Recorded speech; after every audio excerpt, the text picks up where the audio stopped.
साल की उम्र में पवार विधायक बने। 11 साल बाद वो 38 साल की उम्र में मुख्यमंत्री बने। 1977 में लोकसभा में बुरी तरह हार के बाद राज्य के मुख्यमंत्री शंकरराव चव्हाण ने नैतिक जिम्मेदारी लेते हुए इस्तीफा दे दिया।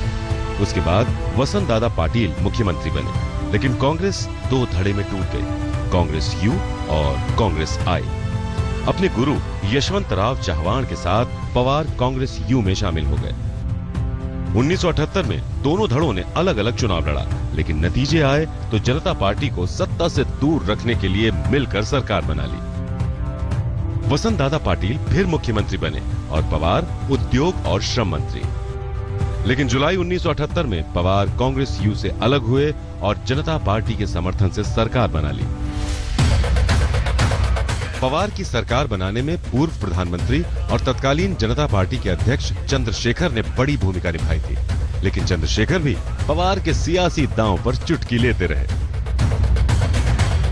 महान दिग्गज कांग्रेस के नेता रहे हैं, उस वर्किंग कमेटी में रहा हूं, जिस वर्किंग कमेटी में इंदिरा गांधी ऐसी महान नेत्री के विरोध में खड़े होकर के जीता था। लेकिन आज भी राजेश पायलट बैठे हुए हैं, मुझे इनसे बड़ी उम्मीद थी। वो मराठा जो नेता है, अध्यक्ष महोदय पूना में रहता है, तो शिवाजी की प्रेरणा लेता है। यहाँ उन्होंने शरद पवार की सरकार बर्खास्त कर दी। शरद पवार ने साल 1983 में कांग्रेस पार्टी सोशलिस्ट का गठन कर प्रदेश की राजनीति में अपनी मजबूत पकड़ बरकरार रखी। महाराष्ट्र की सियासत में जमने के बाद शरद पवार ने दिल्ली का रुख किया। पहली बार उन्होंने 1984 में बारामती से लोकसभा का चुनाव लड़ा। वो सांसद भी बने, लेकिन उन्हें केंद्र की राजनीति पसंद नहीं आई। 1985 में पवार ने फिर से महाराष्ट्र विधानसभा का चुनाव लड़ा और विपक्ष के नेता बने। न काहू से दोस्ती, न काहू से बैर। शरद पवार की पॉलिटिक्स इसी सिद्धांत पर टिकी है। शायद इसी वजह से शरद पवार अपने सियासी जीवन में न तो किसी राजनीतिक दल के दुश्मन रहे और न ही दोस्त। समय और सुविधा के हिसाब से पवार ने तुरंत गणित बैठा लिया, इसलिए वो हर पार्टी के प्रिय रहे। ऐसे कोई कंपैरिजन भी नहीं हो सकते शरद पवार सोनिया गांधी के बारे में। सोनिया गांधी आफ्टर ऑल ये इम्पोर्टेड स्टफ है और शरद पवार तो इधर का ही। 750 संसद के सदस्य हैं, उनमें से एक निकले शरद राव पवार।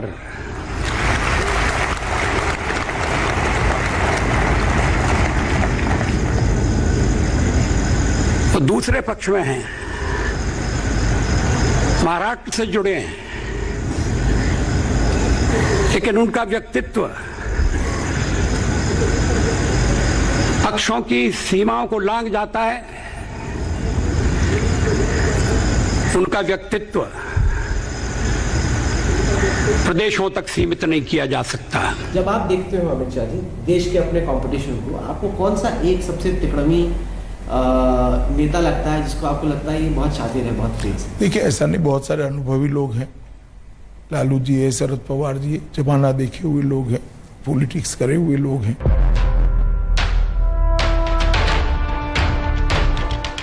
शरद पवार 1987 तक कांग्रेस पार्टी सोशलिस्ट में रहे, लेकिन 80 के दशक में शिवसेना का तेजी से उभार हुआ। माझ्या प्रत्येक शिवसैनिकाच्या हातामध्ये मला स्टेनगन घ्यावीच लागेल, जिथून मिळेल तिथून मी घेईन, पण मात्र त्या शत्रूशी मुकाबला केल्याशिवाय स्वस्थ बसणार नाही। राजीव गांधी के कहने पर पवार वापस कांग्रेस में लौट आए। 1988 में शरद पवार की किस्मत ने फिर साथ दिया। केंद्र की राजीव गांधी सरकार ने महाराष्ट्र के मुख्यमंत्री शंकरराव चव्हाण को केंद्र में बुलाकर वित्त मंत्री बना दिया। शरद पवार दूसरी बार महाराष्ट्र के मुख्यमंत्री बन गए।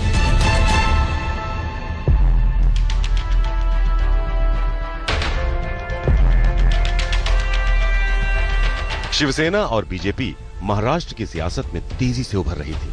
1990 के विधानसभा चुनाव में बीजेपी और शिवसेना ने कांग्रेस को कड़ी टक्कर दी, लेकिन शरद पवार के नेतृत्व में कांग्रेस को विधानसभा में 288 में से 141 सीटें मिली।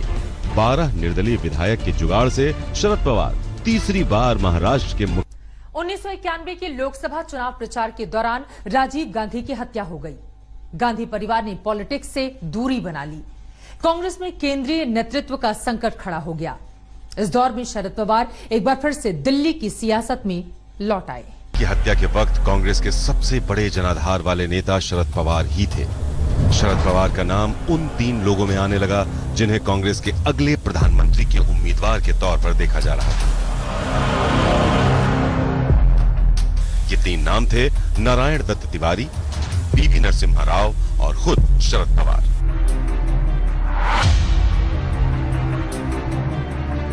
नारायण दत्त तिवारी साल 1991 में हुए लोकसभा चुनाव में अप्रत्याशित हार की वजह से पीएम बनने से रह गए। दूसरे सीनियर नेता थे पीवी नरसिम्हा राव, इसलिए मौका उन्हें मिला। शरद पवार को रक्षा मंत्रालय की जिम्मेदारी दी गई। पवार कई मौकों पर खुलकर कह चुके हैं कि सोनिया गांधी के वीटो। मैं एक बात मुझे साफ करनी है कि मेरी पार्टी 5 साल पहले पैदा हुई। शरद पवार तब पिछले 15 साल से प्रधानमंत्री के कैंडिडेट मगर तब शरद पवार कांग्रेस में थे, आज कांग्रेस में नहीं है। और इसलिए मतलब आपने गलती की छोड़ के कांग्रेस। बिल्कुल मैंने खुद गलती नहीं की, मुझे पार्टी से निकाल गया मैंने फिर, क्योंकि आप खतरा थे उनके लिए। तो इतने बड़े देश में इतनी बड़ी जिम्मेदारी लेने के लिए जो ताकत चाहिए, नंबर चाहिए, वो नंबर कमाने के लिए हमें ज्यादा मेहनत करनी पड़ेगी। अपनी किताब life on my terms from grass roots and corridors of power में उन्होंने लिखा, साल 1991 में 10 जनपद के स्वयं भू वफादारों ने सोनिया गांधी को इस बात के लिए सहमत किया था कि उनकी जगह पीवी नरसिम्हा राव को प्रधानमंत्री बनाया जाए, क्योंकि गांधी परिवार किसी ऐसे व्यक्ति को पीएम नहीं बनाना चाहता था जो स्वतंत्र विचार रखता हो। चुनाव मेरे पक्ष में है, जीतने वाला मैं हूं, क्योंकि देश के सभी कांग्रेस जन पर 1992 को देश में एक बार फिर से भूचाल आ गया। अयोध्या में विवादित बाबरी मस्जिद का ढांचा गिरा दिया गया। शिवसेना प्रमुख बाला साहब ठाकरे ने सामना में खुलेआम भड़काऊ बयान देने शुरू कर दिए। हालात ऐसे हो गए कि सुधा राव नाईक को मुख्यमंत्री पद से इस्तीफा देना पड़ा। शरद पवार को 6 मार्च 1993 में एक बार फिर से महाराष्ट्र का सीएम बनाया गया। मैं शरद पवार सच्चे दिल से प्रतिज्ञा करता हूं कि मैं भारत की विधि द्वारा स्थापित संविधान में सच्ची श्रद्धा रखूंगा, भारत की प्रभुता और अखंडता अक्षुण्ण रखूंगा।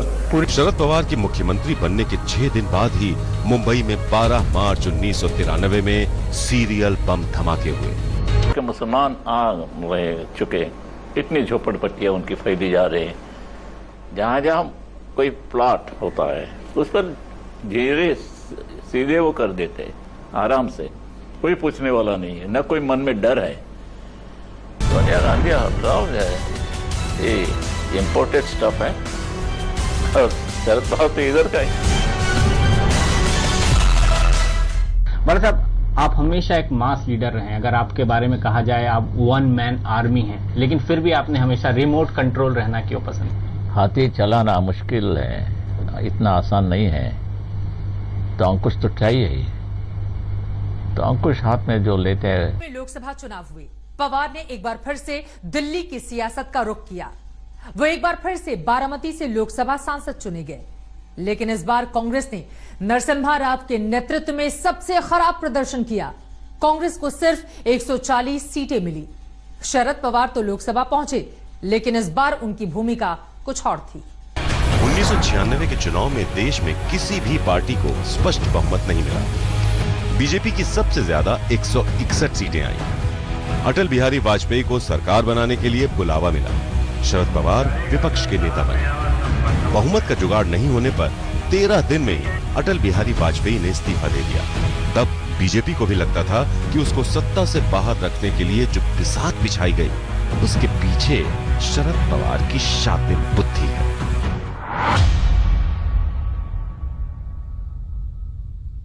नहीं, ये सरकार तो चलेगी। नरसिंह राव जी ने आज कह दिया चलेगी।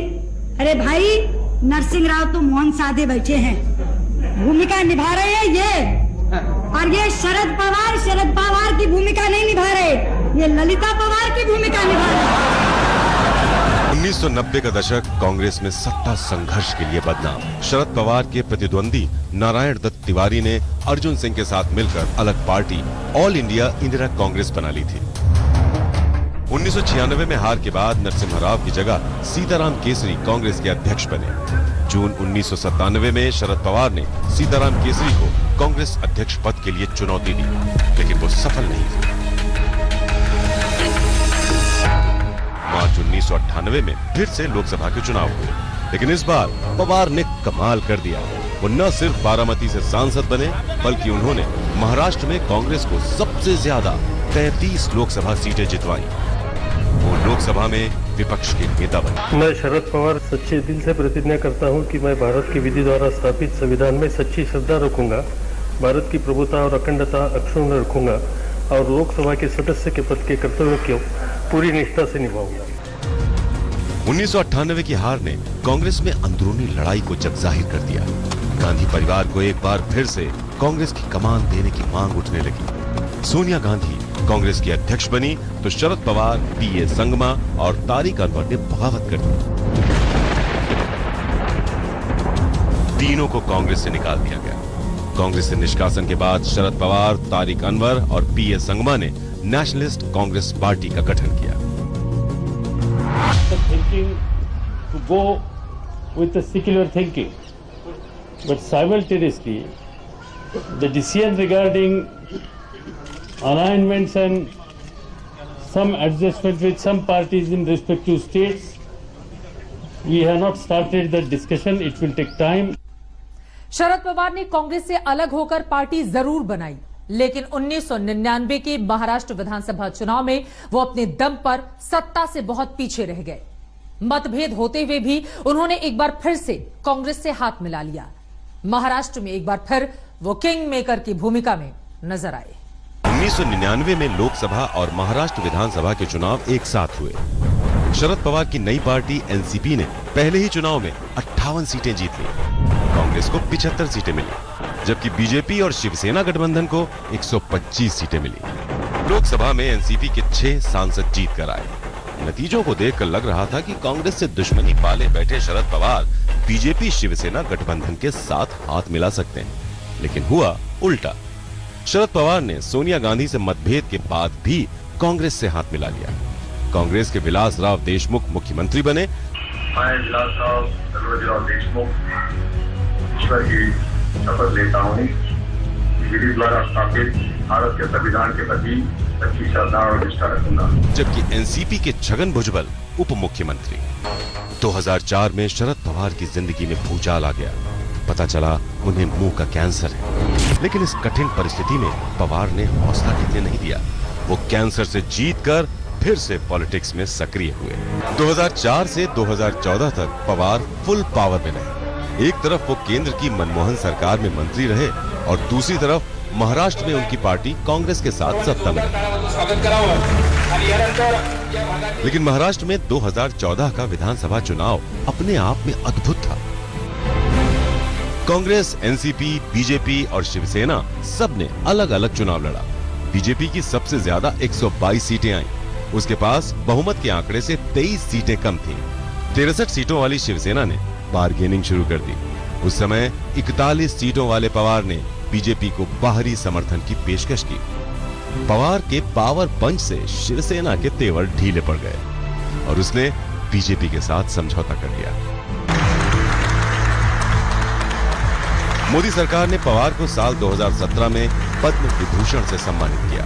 खुद कई बार पीएम मोदी ने पवार और उनकी पार्टी एनसीपी की तारीफ की। आज मैं उल्लेख करना चाहूंगा, एक एनसीपी और दूसरा बीजेडी, और किसी का नाम छूट जाए तो मुझे क्षमा करना, लेकिन मैं दो का उल्लेख कर रहा हूं। इन दोनों दलों की विशेषता देखिए। उन्होंने खुद ने डिसिप्लिन तय किया है कि हम वेल में नहीं जाएंगे, और मैं देख रहा हूं एक बार भी उन्होंने एक भी सदस्य ने नियम को तोड़ा नहीं है। हम सभी राजनीतिक दलों को सीखना होगा, इंक्लूडिंग माय पार्टी।